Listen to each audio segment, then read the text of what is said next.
Bonjour à tous, c'est Anthony. On se retrouve aujourd'hui pour une nouvelle vidéo sur la chaîne. Et comme vous pouvez le voir, je suis encore à LDLC Nîmes avec Ben. Salut. Et du coup, ils m'ont contacté pour encore monter un beau bébé.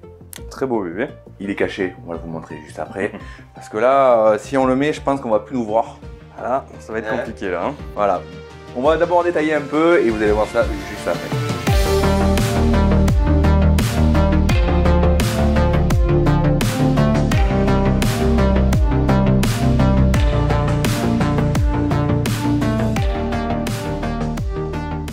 Du coup, on se retrouve avec Ben. Alors Ben, qu'est-ce que tu nous proposes aujourd'hui? Alors aujourd'hui, du coup, on va faire une jolie petite compo pour un client. Son usage, là, ça va être purement gaming, ce qu'on appelle voilà, des gammes gaming plus. Ouais. On va être sur gaming, stream sûrement, voilà, quelque chose d'un petit peu élevé. Donc là, on est sur une base Intel. Tout à fait. On est du coup chez Asus toujours, sur la Prime Z690p, avec Wi-Fi intégré, en DDR5 bien sûr. D'accord. Donc là, voilà. Il y a une bonne perspective d'évolution, un très bon produit de chez Asus qui ira très bien pour le montage. Alors au niveau du stockage, le client est parti donc du coup sur un SSD en M2 Gen 4. Ça, c'est le même qu'on avait monté avec Franck. Exactement. Salut Franck. Salut Franck. Donc en Aorus, 500 Go de base. Il compte rajouter des disques personnels lui en plus. D'accord. Là déjà ouais, de base en termes de vitesse. Pour mettre tout ce qui est système, etc. D'accord. C'est ça. Ok.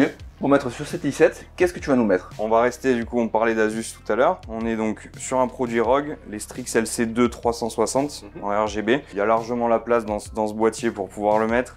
Au niveau refroidissement, ça sera quelque chose de très bon pour le i7. Bon, puis il y a du Asus ROG, c'est quali, c'est beau. Et il y a du RGB. Il y a du RGB. On va parler de la grosse Bertha, on va dire ça, de la 3090 TI. La plus grosse boîte pour le plus gros composant. On est donc sur une 3 ventilos complète au niveau puissance, au niveau de la puce et du refroidissement, on est sur quelque chose de très bon. Une compilation qui va être très bonne en jeu, en 3D, ça va être... Et tu m'as dit par contre qu'il y avait un support de carte graphique intégré? Tout à fait. En plus dans la boîte. Voilà. Alors ça c'est bien ça. Ça c'est bien quand les constructeurs ils pensent quand même à pas ce que leur carte fasse ça dans le boîtier. Hein, on évite que ça penche un peu. Voilà. Là on va parler de mes potentiels futurs RAM à moi. C'est les tiennes, à toi. Que je me languissais de voir en vrai et en test. Mais on va parler des Corsair Vengeance RGB en DDR5 bien sûr. On reste sur le même type de modèle que sur la DDR4. On est sur le grand classique de chez Corsair, les Vengeance RGB. On est sur les classiques. Par contre, au niveau des fréquences, on est sur du 6200 MHz en DDR5. 2x16, 32 Go complet. D'accord. Là, c'est pareil, on va avoir quelque chose d'assez conséquent pour pouvoir allier sur les performances du reste des composants. Et on a un peu de matos Cooler Master, mais surtout le boîtier. On va vous montrer juste après des beaux ventilateurs chez Cooler Master, les Masterfan MF 120 Halo, une petite alimentation, donc on est sur une Be Quiet Thread Power 11 en 1000 watts Platinum. Bon, est-ce que tu as ramené le transpalette? Ah bah là, il y en a bien besoin, mais je l'ai oublié. Allez, on y va. Hop là. Donc comme vous pouvez le voir, si on l'avait mis, on voyait plus les composants. Mais on est quand même sur déjà un carton qualitatif avec le gros bébé à l'intérieur. Le petit écran LCD devant qui fait plaisir. Je suis content de pouvoir le voir en vrai.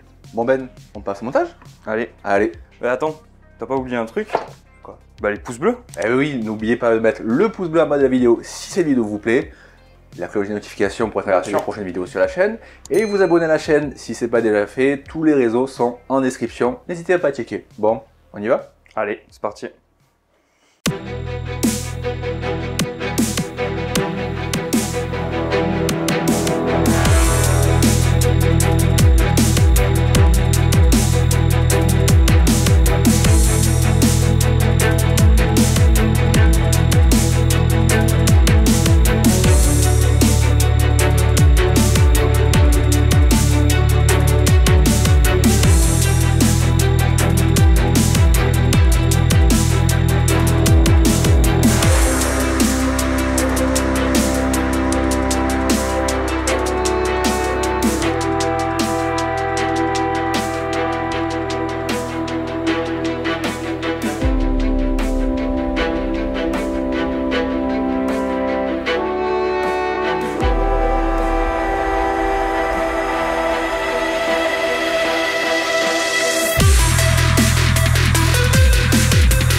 Et bien voilà, on en a fini avec ce petit boîtier. Ça y est, avec le petit boîtier, on a terminé. Enfin parce que vous imaginez pas tous les câbles qu'il y avait. Bref, on a une masse de câbles. Mais par contre, on peut faire un super beau câble de management quand même. Franchement, il y a de la place, il y a de quoi faire. C'est vraiment pas mal. On leur montre? Allez. Regardez-moi ça. Voilà la bête. Voilà, donc en tout, on a 11 ventilateurs plus 2 de 200 à l'avant. Ça veut dire que ça brasse bien. Vraiment, ça brasse bien. Ah bah là, ouais, niveau refroidissement, on est vraiment bien quand même. Après, le support graphique, pour ce modèle-là en tout cas, il passe. C'est-à-dire, il tombe pas. Ah ouais. On a pu voir dans la vidéo de Guillaume sur son water cooling qui disait que Geekfio, que ça tombait. Alors après, c'était parce qu'il y a un water block, ouais, voilà. C'est plus lourd. Avec le water block, il y avait un peu plus de poids. Là, elle est quand même assez lourde. On a pu mettre quand même un petit pied pour la surélever au cas où. On est sur un beau pare-plein. Ouais. On est sur un beau pare-plein. Clairement, ouais. Bon, sinon, dans l'ensemble, moi j'aime beaucoup. Donc là, on a un beau mix Cooler Master et Asus. Encore le magnifique Asus ROG, Toujours. Bel toujours. J'apprécie aussi, c'est tout bête. Donc là, on a la nouvelle fixation PCI Gen 5, c'est ça? C'est ça. Avec la nouvelle prise pour les 3090 Ti. Eh bien, j'aime beaucoup parce qu'on a un câble. Ah oui, ce câble. On va quand même leur montrer la petite particularité de l'avant. Allez. Je sais pas si vous allez le voir à la caméra, mais ce boîtier est sponsorisé Tech-Repair. Directement, on l'a mis dessus. On a mis la petite photo Tech-Repair, voilà. Par contre, la face avant, je la trouve magnifique. Ouais, rien à redire. Voilà. Franchement, ça envoie, l'airflow est parfait dans le boîtier, je trouve. Petit effet alu, acier inoxydable, bon, c'est du plastique. Mais par contre, 499 € le boîtier, c'est ça? C'est ça. C'est cher, il faut le dire. Mais je pense que dans le prix, vous payez l'écran LCD aussi. Ouais, bien sûr. Il est de bonne qualité. Vraiment, il lague pas, il est fluide. Vous avez un contrôleur aussi intégré dans le boîtier. On est sur un boîtier haut de gamme. Ouais. Donc ne partez pas sur une petite config ou un i3 ou un i5. Hein. Ça sert vraiment à rien. 500 € perdus, mettez-le dans votre processeur ou dans votre carte graphique. Hein. En tout cas, merci à LDLC de Nîmes de m'avoir encore accueilli. Avec grand plaisir. Ils m'ont contacté parce qu'ils m'ont dit on va faire un gros bébé avec un AF 700. Et c'était sur ma liste, en mode j'aimerais bien le faire lui.